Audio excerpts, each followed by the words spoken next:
And welcome to the NFL Conference Championship Prop Bets and Picks video here at Betting with Benny and Tino. We are down to the last 2 weeks of NFL games.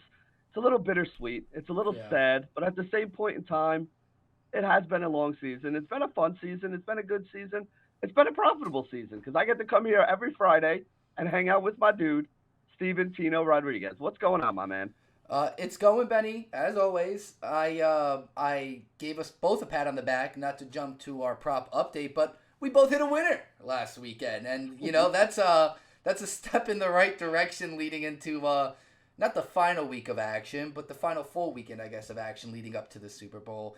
I got a good one for everyone. I got a good player, I guess, that I'm honing in on here. But I do like your picks too. I'm actually really excited to get into them because I feel like once I see your props, it kind of helps me build my narratives on how the games are going to go. Mm-hmm. Because even if we're missing, I think our the process is there, right? The result isn't always going to get there, but our process is there. So I'm always excited to see your process. Obviously, a lot hasn't really changed since our opening lines video, which you guys should go check out earlier in the week here at FTN Network. YouTube, it's on, it was a Monday show, but not too much line movement. I think the line from the Chiefs-Bengals game's gone from 7.5 to 7. Some over-unders have gone up a point or two, but nothing drastic. So kind of how we see it is how we're going to get it. So I'm looking forward to see how you're, seeing these games shaking out. I'm actually looking forward to seeing your picks too, because if you notice, there is a clear theme with my picks this week Yeah. that there is one game that I'm expecting to be an absolute shootout and I want a lot of pieces of. And then there's another game that I think is going to be more of a defensive battle. And, especially when we're talking about like yardage props and touchdown scores, like I just don't see or don't have the same feeling as I do in the one game as I do in the other game right now. I think, and you know what? I mean, listen, I don't think anybody understands. I don't think anybody thinks what I'm going to say is like a hot take or anything. But you have two mediocre overall defenses in Cincinnati and KC in the one game, and then you have two of the top 5 defenses in the league in the other game with the Rams and San Francisco. So if you're looking at things like where there's going to be more touchdowns, where there's likely to be more yards, rushing, receiving, or whatever else you're looking for here, I think it's pretty clear that the AFC game is going to be the one that has a lot more of the exciting stuff that we're looking for and that we usually bet on and that we have a little bit more margin of error on than the NFC game is going to. I'm not saying the NFC game isn't going to have any offense. I just think if you told me one of these games is going to finish with 60 plus points total and the other one's going to finish around 40 plus, I think it's very clear what side most people would come down on both of these games. And, when we're doing things like betting touchdowns and betting yards, I want to be where all the action's going to be. I don't think that's crazy.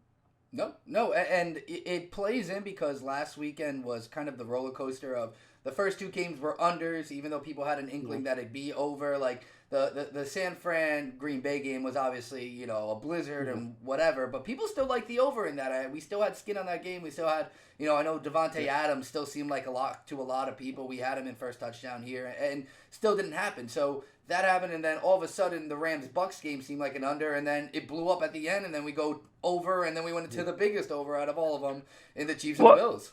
I was going to say, even the Chiefs and the Bills game, when you get down to the end of that Chiefs and the Bills game, like, it wasn't like there was a ton of points in that game until, I don't know, the last 5 minutes or so. I mean, then it was touchdown, field goal, touchdown. Like, they probably had, I don't know, I didn't go back and check, but was it 24 or 31 points in the last 4 minutes of that game? It was more than the first half of the Bucks-Rams game. That's how many points they had. That's how many points it was more than the entire San Francisco and Green Bay game. Yeah, it was. The last minutes of that game was more than that one. So, do you want to do recap? Do you have a recap of the season here, or do you want to just go right into picks for this? Yeah, let's do it. Let's do the recap. So we both hit on our wide receiver props. Both of those touchdowns were actually beautiful.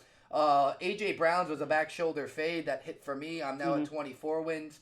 Still over 20 units of profit here, just under 21. And you're just under 18 at 17.8 on a Mike Evans hit, which wasn't really much of a worry there. I shockingly had Mike Evans 2 touchdown bet that looked dead, but if it went to overtime, I was kind of fingers crossing that maybe it did go to overtime. I was able to cash it. It took him a while to get going, but he burnt Jalen Ramsey. You have 25 winners on the season here. Both of us lost about a unit, but luckily because Evans and A.J. Brown were over plus 110, I think Mike Evans was plus 110, we were able to grow a little bit there. So not too bad, but 2 winners. Like we said, we alternated the last 2 weeks, so we both got a winner. I have a feeling we're going to grow on that. We're going to grow on that a little bit.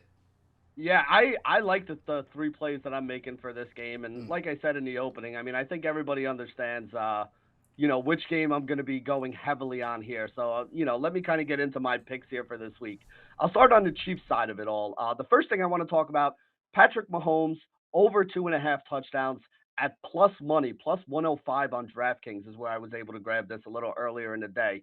Let's see, 3+ touchdowns for him in 4 of the last 6 games. Those other 2 games where he didn't get 3+ touchdowns, he had 2 touchdowns in both of those. So he was right there on this, including one of those games against Cincinnati where they wound up losing 34-31 there. I mean, listen, Patrick Mahomes, we all know what this guy can do. We all know that Cincinnati is one of the probably the worst defense that's remaining of the 4 teams that are left here. You can pick on them through the air or through the run, although they are a little bit better in their secondary there. But I don't think their secondary is good enough to stop the Kansas City Chiefs aerial attack here. I think the Chiefs are going to move the ball. I think they're going to move it on the ground. I think they're going to move it in the air. I think they're going to move it any way they want to move it in this game. I think they're going to have trouble stopping Cincinnati, who's also going to be able to move the ball any way they want to in this game. But that's why I'm saying I want to be heavily invested in this game because I think this game, even that last game, it was not a high scoring, high powered game for those 2 teams. And they still ended up with 65 points the last time they played each other. They could get to 70 or more here today if this goes back and forth anywhere near the way the end of that Buffalo game did. And these 2 offenses are both elite. They both have the ability to put up massive amount of points and do it quickly. So Patrick Mahomes over 2.5 touchdowns at plus money. I like that a lot. Like I said, 4 of the last 6 games he's done it. The other 2 games he had 2, and he was right there knocking on the door. I just really don't think there's any way that he doesn't get close to or over this number. And at plus money, I'm definitely willing to take it. One of the reasons why I think he gets over is because I really, really like what they're doing with Byron Pringle. Since week 8, Byron Pringle has basically become the wide receiver 2 on this team. He's playing more snaps than Demarcus Robinson, I think, every week but one since then. He's out there on the field playing 45, 55 snaps a game.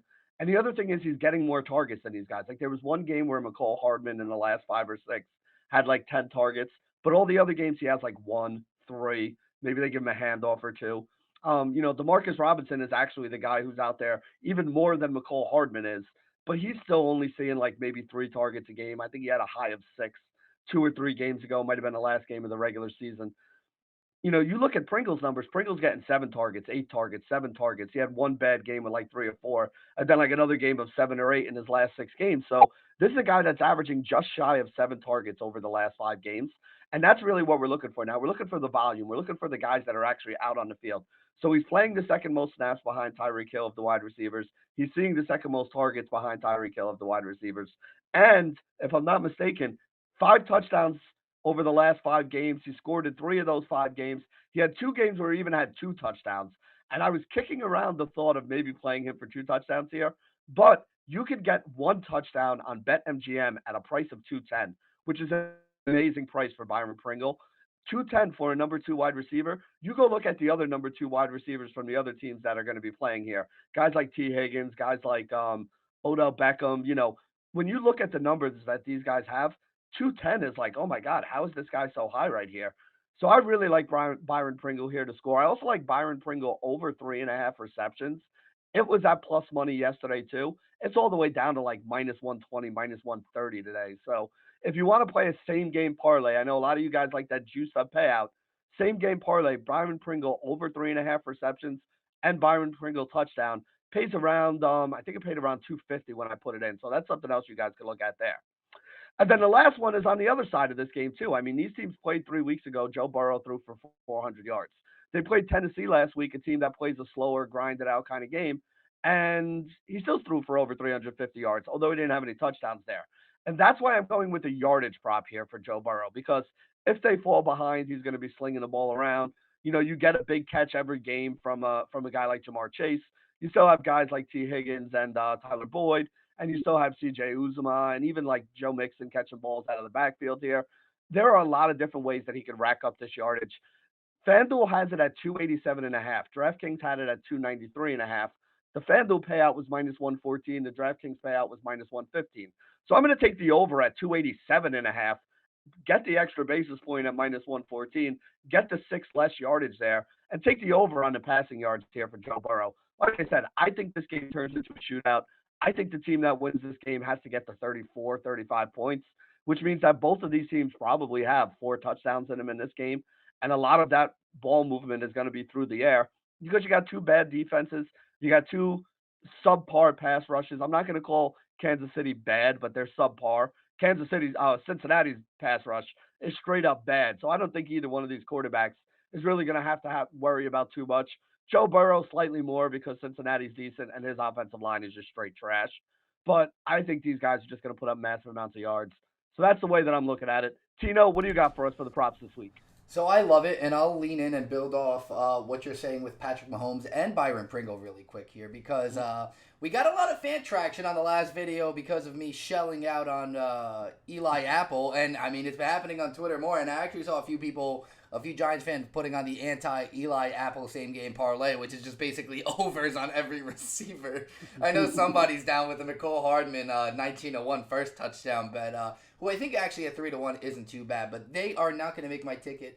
It's going to be a Travis Kelce day for me. If you want to just do a same game with Travis Kelce, I would recommend it. I was heavily in on Darren Waller when the Raiders played the Bengals, and I started to get really attracted to tight end stuff.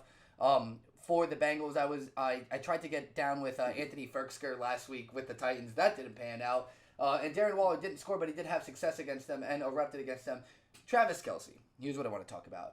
So the first thing that I saw that drew me to him is his over at 6.5 receptions and plus money at plus 115. Now, initially I was like, all right, I think a lot of people won't want to get down with 6.5. It's a ton of receptions, and I get that. And you know, last game he had 8, and it took OT for him. And the end of the game, obviously 2 key receptions to get him over that total. Total is the one for the field goal and one for the touchdown, which I respect and understand. But if you dig deeper into it, he's gone over the 6.5 total 4 out of his last 5 playoff games. Last year he went off over this total and smashed it. I think his lowest was 8 in every game, and he had double-digit targets in all of them. I think the Bengals are susceptible to the tight end. I think the Chiefs aren't going to shy away from it. I think there's going to be a ton of points in that game, this game, like you said. And the Chiefs are one of those teams, especially in this game losing to the Bengals, that you don't really worry about blowout run. And so if you look back to when they played the Bengals the last time, he had 5 receptions on limited yardage with a touchdown, but that was his first game back in over a month after he missed significant time. So they were very timid with him, and he scored the second touchdown of the game. But I'm going to lead that into now my other 2 bets here, and I'm going to parlay this. One of them, I don't love the anytime score odds. I know you told me it's one of the most popular bets out there, but it's an obvious bet because of how bad the Bengals are against the tight end. I could shop this number and get him 7-1 in first touchdown. I don't think they're going to shy away from him at all. I think heavy usage of Kelce early and often in this game, similar to what they've done in the playoffs in the past. I love him at 7-1, and the only reason I threw any time on there is so we don't get burned if he scores second this time again. We can get some money back and recoup some money if he scores at any point in time. I love the first touchdown bet, and I definitely love plus money of him over 6.5 receptions. It's a Travis Kelce kind of day for me on Sunday, and that's what I'm going to ride with. My second favorite bet. Also, to add some statistics to this really quickly, I just wanted to pull them up. They allow the 5th most receiving yards to tight ends, and I believe the 4th most receptions in the league to tight ends. That's the last note. But I do want to stay on the stat page because I'm going to talk about a guy who, in Sony Michel at 3-1 here, is very enticing to me. Now, I think to the naked eye, you'll wander away from this bet because of how great Cam Akers has looked, and I've been the biggest Cam Akers supporter. I was on all of his overs last weekend. I loved him to score, which he bit us on because he fumbled right at the 1-yard line. And, you know, I think his reception stuff is still going to be money this weekend. I think his over-under, it's juiced up, but 2.5 is where his line is. So I'm sure that's going to teeter up eventually. But I think Cam Akers will have a great game. But I want to talk about that fumble in the red zone. And he did fumble a second time. I think the Rams are utilizing the 2 of them incorrectly. I think you saw it last week. They're bringing in Sony Michel randomly in like passing downs and limited usage. It's just not what Sony Michel does. So he was the 4th leading red zone carrier in the NFL this year. And that's in only playing half the season. I mean, Darrell Henderson was splitting touches with him. And in the usage of inside the 5 yards, he only had 6 carries, but he capitalized and scored 3 of his 4 season touchdowns inside the 5-yard line. If you recall, 2 touchdowns in the last 2 weeks have been Matthew Stafford rushing touchdown plunges from the 1-yard line. Now, if you want to get down with Matthew Stafford at like 8-1 to score another rushing touchdown, again, go ahead. But I think Sony Michel is going to be the red zone guy this week because of the fumbles and because of how much they're going to use Cam Akers. At 3-1 on a guy who is going to be and is best used in the red zone or for a plunging role, I think it's a really good bet. I think this is a value play for me on a guy that his best usage to this Rams offense, and I understand he had 20 carries the last time they played the 49ers and had limited yardage. I'm not looking for yardage. I'm staying away from everything else Sony Michel related other than him 3-1. And I know if you shop this number, that's on DraftKings. You can see him like plus 325 some places.